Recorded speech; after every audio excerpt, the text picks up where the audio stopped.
Bonds are essential for portfolio diversification. They tend to behave differently than stocks, often holding value or even increasing in value when stock markets decline. This helps smooth out your investment returns over time and reduce overall portfolio volatility. So let's have a look at some of the charts through Portfolio Visualizer. So we can see here that depending on the type of economy that we're dealing with here. So right now what we have plugged in is from 2000 to about 2012. This is a really interesting time. So this is right after the dot-com crash. And we can see that it goes right into where we had the housing market crash, 2008. And so we can see here that by having a strong diversification towards bonds, we can see that if we had 100% stocks, 90% stocks, or if we had a 60-40% stocks, we can see that there's quite a difference here. We can see that the 100% stocks obviously underperformed. Again, that boils down to that whole risk asset. When the market crashes, it's crashing pretty hard. But we can see that if you actually held on for these 12 years and you had something like a 60-40 where you had mostly bonds, you can see that your returns actually were significantly higher than when you had 100% stocks.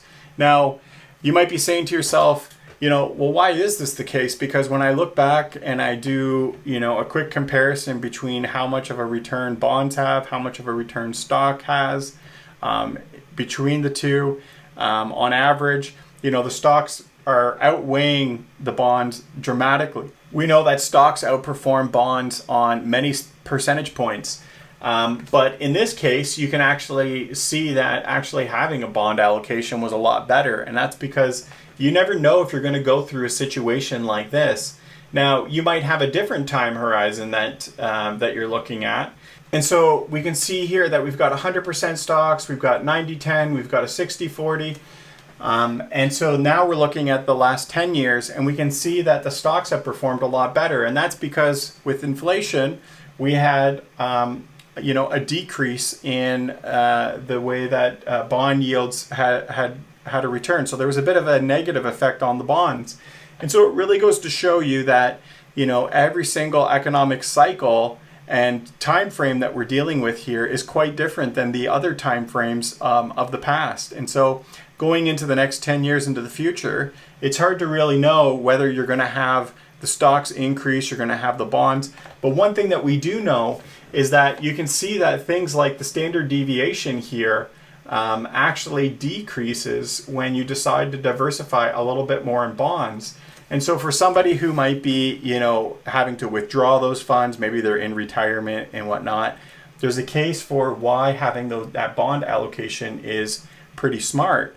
As well, bonds, because we saw in the past that bonds were able to retain that value. When you go to rebalance a portfolio, having that bit of a bond allocation there actually does rebalance, once you're coming out of those cycles back into stocks. And so a lot of times by even having a little bit of those bonds, you're actually laddering yourself up into higher and higher returns. So think of bonds as the shock absorber of your portfolio. So when markets are turbulent, bonds can offer stability and peace of mind.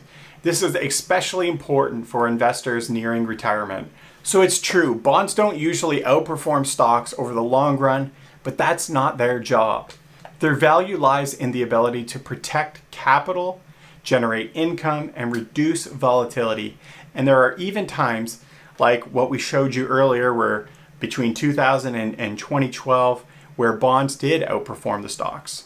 So for passive investors, the easiest way to invest in bonds is through a bond ETF. These funds hold a mix of different bonds providing instant diversification and regular income. Some common options include Vanguard's Total Bond Market ETF, BND, iShares Core US Aggregate Bond, AGG, Vanguard's Total International Bond ETF, BNDX, Schwab US TIPS ETF, SCHP, and that's for more of an inflation protected. Bonds are more than just a conservative investment.